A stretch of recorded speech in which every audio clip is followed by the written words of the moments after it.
لله من أسمائه 99 من بعدها يتلون جزاء محصيها دخول الجنة كما رواه في صحيح السنة. بسم الله والصلاة والسلام على رسول الله وعلى آله وصحبه ومن والاه.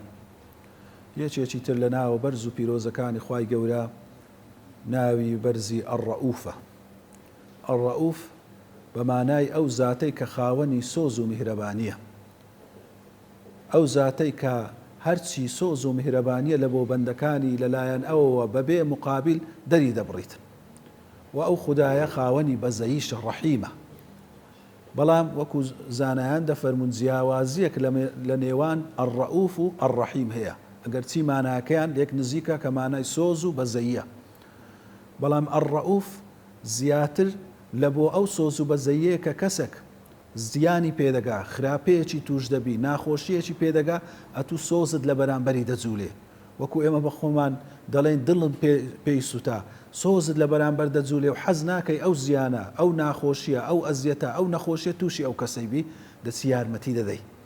ئەوە ڕەئفەتە. ڕەحمەتیش کاتێکەوە بەبێ مقابل دەتەوێ قازانج، مەسلحات، خۆشی لە بۆ کەسێکی دابین بکەیت، ئەوە ڕەحمەت و بەزەییە. هەر وەکو خوای گەورە لەبارەی پێغەمبەری عەلەیهی سەڵات وەسەلام کە پێغەمبەریش لە بەرامبەر ئێمە خاوەنی سۆز و بەزەییە دەفەرمێ لەقەد جاءەکم ڕەسوول من ئەنفوسیکم عەزیز عەلەیه ما عنیتم حەریص عەلەیکم. دەفەرمێ پێغەمبەرێکتان لە بۆ هاتیە لە نەفسی خۆتان، لە خۆتانە زۆر لای قورس و گرانە، تووشی هیچ زەحمەتی و ناخۆشی و ئەزیەتێک ببن، و زۆر سوورە، حەز دەکا کە هەرچی خێر و بێر و مەسلحەتە ئێوە بهێن و بەدەستی بهێنن. لۆ بالمؤمنین ڕەئوف ڕەحیم. لەبەرەوەی ئەو پێغەمبەر عەلەیهی سەڵات وەسەلام بەرامبەر ئیمانداران ڕەئوفە، عەزیز عەلەیه ما عنیتم، لە مقابل ئەوەی کەوا لای قورس و گرانە کە تووشی زەحمەتی و ئەزیەت و ناخۆشی ببین ڕەئوفە، و لە مقابل ئەوەی حەریص عەلەیکم، حەز دەکا هەرچی خۆشی و ڕەحمەتە ئێمە تووشمان ببی، ڕەحیمە. کەواتە خوای گەورەش سوبحانەه وتەعالە جیاواز لە هەموو مەخلوقاتی لە بەرامبەر هەموو دروستکراوان و لە بەرامبەر هەموو خەڵکی هەم ڕەئفەتی هەیە، هەم ڕەحمەتی هەیە، هەم ڕەئوفە، هەم ڕەحیمیشە. وەکو دەفەرمێ ئەلەم تەڕ ئەن الله سەخەڕ لەکم ما فی الأرض والفلك تجري في البحر بأمره ويمسك السماء أن تقع على الأرض بإذنه إن الله بالناس لرؤوف رحيم. ئایا نابینی کە خوای گەورە هەرچی لە ئاسمان لەسەر ئەو زەویە لە بۆ ئێمەی ئاسان کردیە، فەراهەم کردیە، بەردەستی مەی کردیە تا ئەمە تووشی زەحمەت و مەشەقەت نەبین لە ژیانی خۆمان، و هەروەها ئاسمانی پاراستیەکەوە لە ئاسمانەوە ئاسمانمان بەسەردا نەکەوی و تووشی زەیقەتی و ناخۆشی نەبین، و هەروەها بەحری لە بۆ ئێمە ڕەخساندیەکەوە هاتوچۆی تێدا بکەین و خۆراکی تێدا دانایە. هەموو ئەوانە لەبەرەوەی خوای گەورە لە بەرامبەر خەڵکی بە سۆز و بەزەییە، ڕەئوفە و ڕەحیمیشە. کەواتە نایەوێت تووشی زەحمەتی بین و هەرچی ڕەحمەت و بەزەییە لە بۆ ئێمەی دابین کردیە.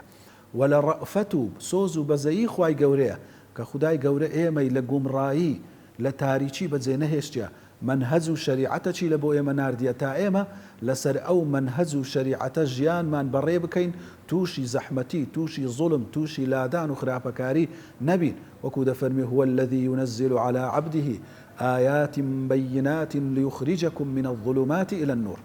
ئەو پەروەردیگارە بە ڕەحمەتی خۆی، بە ڕەئفەت و سۆز و میهرەبانی خۆی لە بۆ سەر بەندەکەی کەوا محەممەد عەلەیهی سەڵات وەسەلام کە ئەویش بەندەیەکی بە سۆز و میهرەبان و بەزەییە لە بەرامبەر ئێوە، ئەو ئایاتە بەییناتە، ئەو قورئانە پڕ لە ڕوونی و بەڵگە ئاشکرایی لە بۆ ئێوە ناردیە. لەبەرچی؟ لەبەرەوەی ئینەهو بکم ڕەئوف ڕەحیم. خوای گەورە لە بەرامبەر ئێوە خاوەنی ڕەئفەتە، خاوەنی سۆز و میهرەبانی نییە و خاوەنی بەزەییە بەرامبەر بە ئێوە. کەواتە شەریعەتەکەی هەر شتێکی کە داینایە لە حەلال و لە حەرام، لە ئەمرکردن یان لە قەدەغەکردن، لە منطلقی ئەوەیە کە ئەو خودایە سۆزی بەرامبەر ئێمە هەیە، ڕەئفەتی هەیە، دەزانی کە ئێمە ئەگەر ئەو حەرامە بکەین، ئەگەر ئەو خراپەیە بکەین، لە بۆ خۆمان زەرەر دەکەین، هەم لە دنیا هەم لە قیامەتمان. لۆی ئێمە تووشی ئەو زەرەرە نەبین، ئەو بە سۆزە و لە ئێمەی قەدەغە کردیە.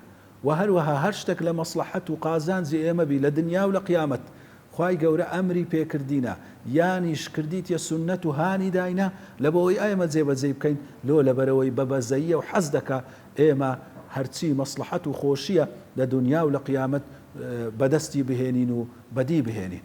وصلى الله على نبينا محمد وعلى آله وصحبه وسلم. لله من أسمائه 99 من بعدها يتلون جزاء محصيها دخول الجنة كما رواه في صحيح السنة.